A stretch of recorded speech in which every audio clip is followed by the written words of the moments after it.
Olá, bem-vindo a mais um Entre Amigos, o lugar onde aprendemos mais sobre o amor de Deus. Eu sou o Pitu. Eu sou o João e hoje a gente tem um estudo muito especial com vocês, passando pelo trimestre Descanso em Cristo. Hoje nós vamos estudar uma história fenomenal, um dos personagens mais incríveis, o meu favorito da Bíblia, um dos favoritos, José. Vamos estudar a história de José hoje e o título da lição é Encontrando Descanso nos Laços Familiares, que é um negócio interessante, porque se você vê a história de José, a última coisa que você poderia pensar é que ele teve descanso, né, Pituzão? Uma infância um pouquinho perturbada, né?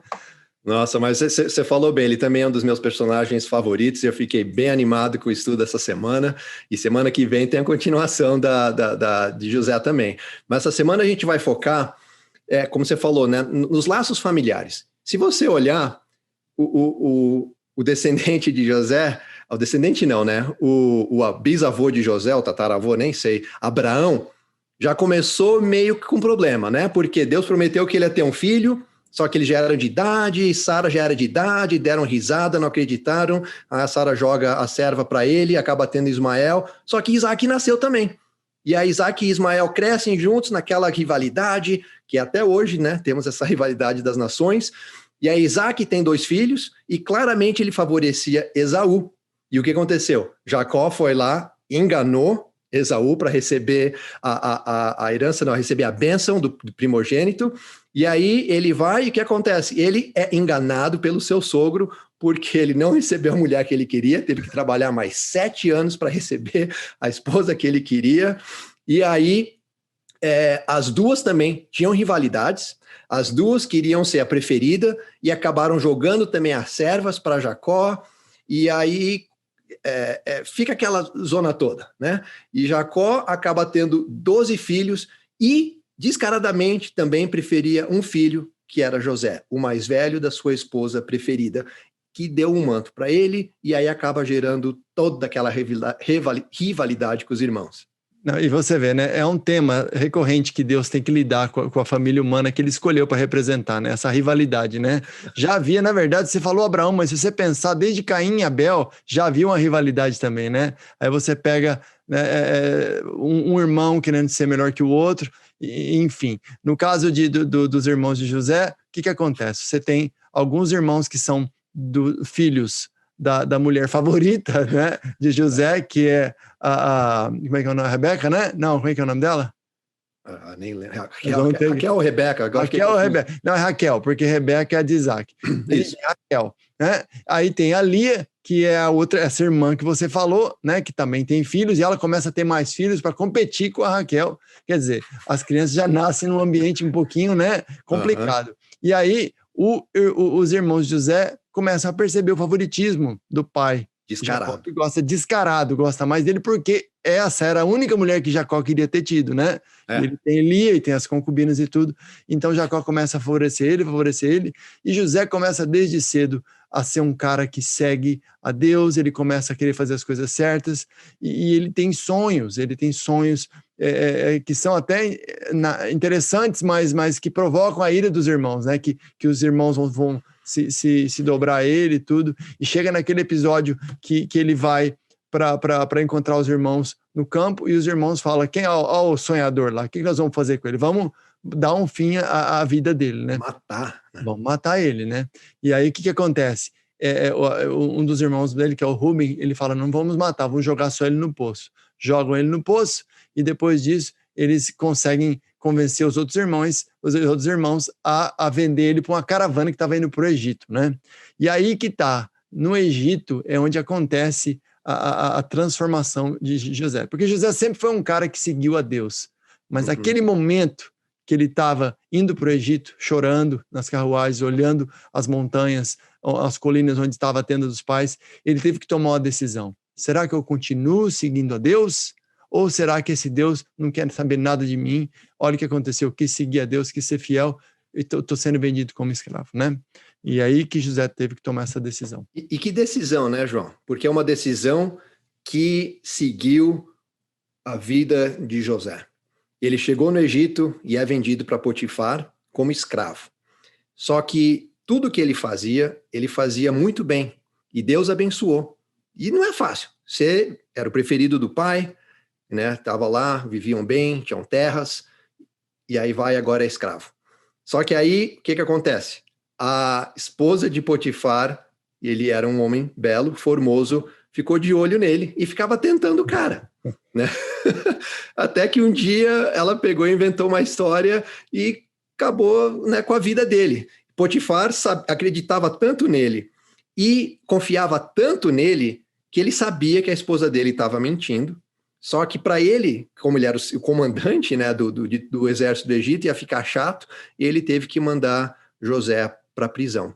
E lá vai ele para a prisão. Né? Ele poderia ter matado José. Podia ter matado, exatamente. Então, para não matar que ele amava José e acreditava, sabia nisso, que ele não estava mentindo, para preservar a vida dele, mandou na prisão. E ele foi para a prisão. E lá, logo o carcereiro viu que ele era um líder, que era um cara íntegro, e ele já ficou o líder da prisão.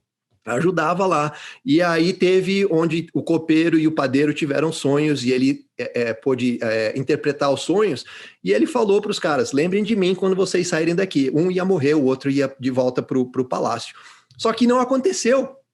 E o que eu acho interessante é que José, mesmo com todos esses contratempos, vendido para a caravana, levado para o Egito, para uma terra distante, língua diferente, e como escravo trabalhando, injustamente condenado e na prisão, e aí ele suplica para o cara, lembra de mim, e o cara não esqueceu. Só que em tudo isso, quando você lê a história de José, você não vê o cara se rebelando, você não vê o cara se revoltando, o cara permanece fiel. O cara, quando se entregou, como você falou, ele manteve e foi fiel a Deus.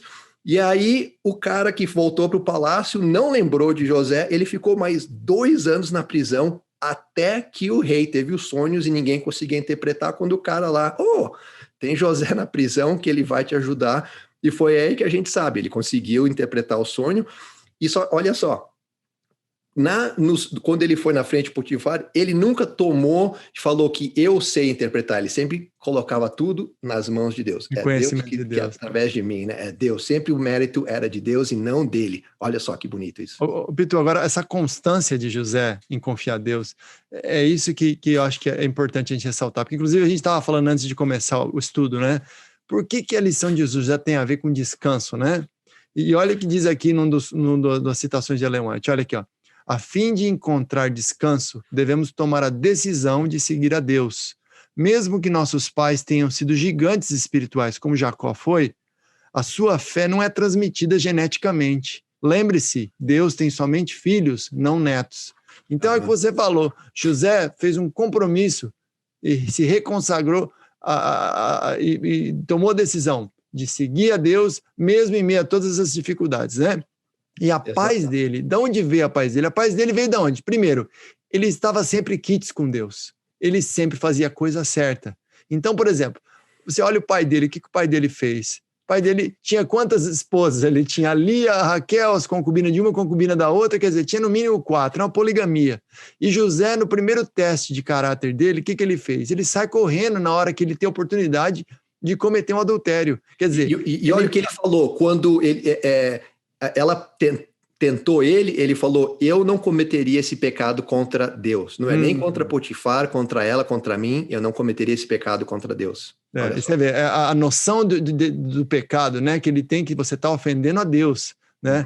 Então a paz de José, o descanso de José vem em contraste ao que aconteceu com Davi, 2 lições atrás, né? Davi teve aquele inferno espiritual, por quê? Porque ele cometeu um pecado gravíssimo, aquele adultério com Batseba, em vez dele se admitir o pecado e tentar resolver de cara, o que ele fez? Foi esconder, né? Foi esconder, tentou encobertar, foi aquela bola de neve que a gente já conversou. E aí que veio a falta de descanso, né? Então a falta de descanso, ela vem da gente não estar quites com Deus, que é, inclusive, o estado de Adão e Eva quando comeram o fruto proibido, não é? O que eles fizeram? Eles sentiram aquele temor, fizeram a coisa errada, quando Deus veio ao jardim conversar com eles, como vinham. Todos os dias eles fizeram o quê? Se esconderam porque estavam com medo. E olha que bonito, né? Porque normalmente quando a gente vê pessoas que têm certos problemas, normalmente tem um lar que está quebrado, que tem problema. Teve até um estudo que fizeram analisando pessoas que eram famosas, né, políticos ou de esporte, atletas, que eram bem-sucedidos, atores, para ver o que eles tinham em comum, e nesse estudo eles perceberam que muitas dessas pessoas, eles tiveram problemas e tiveram frustrações e vários desafios quando jovens, quando crianças. Mas isso não impediu eles de ter uma carreira de sucesso, que é o que aconteceu com José. Não importa o passado dele, desde Abraão, tudo disfuncional, família disfuncional, com brigas e enganos e preferências, ele resolveu entregar sua vida a Deus e seguir nesse relacionamento, que é o que para mim, que vai com a lição aqui, que deu paz para ele poder sustentar e ter forças de vencer essas tentações. Porque Deus nunca te coloca numa prova que é acima do que você pode superar.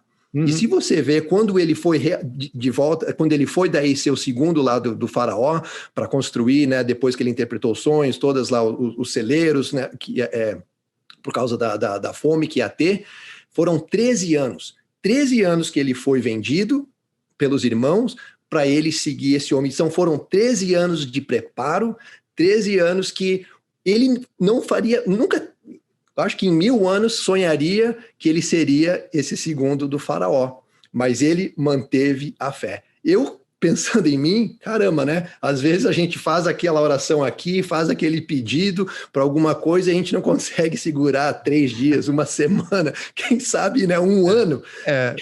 Fiel todo mundo consegue ser, né? A questão é por quanto tempo, né? Você vê, por exemplo, o que aconteceu com ele? Ele foi fiel em todos os ambientes de trabalho, certo? Vamos pensar assim, ele estava na casa do Potifar, ele foi super fiel, a ponto dele confiar tudo a ele, a ponto dele tomar a decisão de fugir daquela situação de adultério. Depois ele foi fiel na prisão, que ele se tornou um líder lá.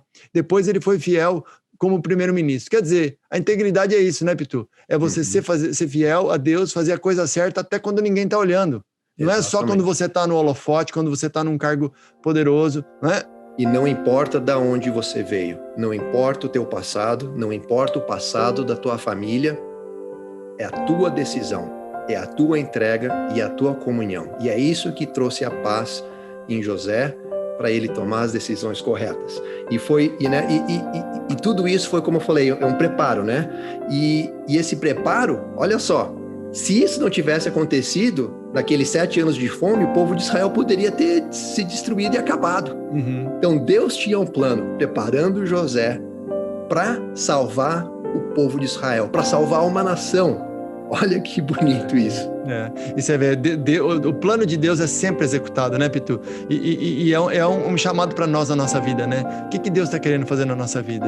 Como a gente tem que se alinhar com os planos de Deus, né? Porque o que José fez isso, ele entendeu o plano de Deus e seguiu, e a paz veio dele estar alinhado com os planos de Deus. Agora, infelizmente, hoje não vai ser o dia que a gente vai falar daquela parte fenomenal da história de José, né? Que é o perdão, aquela questão da luta para ele perdoar os irmãos. Isso a gente vai falar semana que vem, mas hoje fica para nós a mensagem, né? Essa decisão de seguir a Deus, essa decisão de se consagrar e não se abalar com o seu passado, né? Seu passado não define o seu futuro. Exatamente. A genética dele não definiu o que ele ia fazer, não definiu o seu futuro. Foi a sua escolha e a comunhão de confiar em Deus. E olha só o que Aristóteles fala assim, ó, a excelência nunca é um acidente.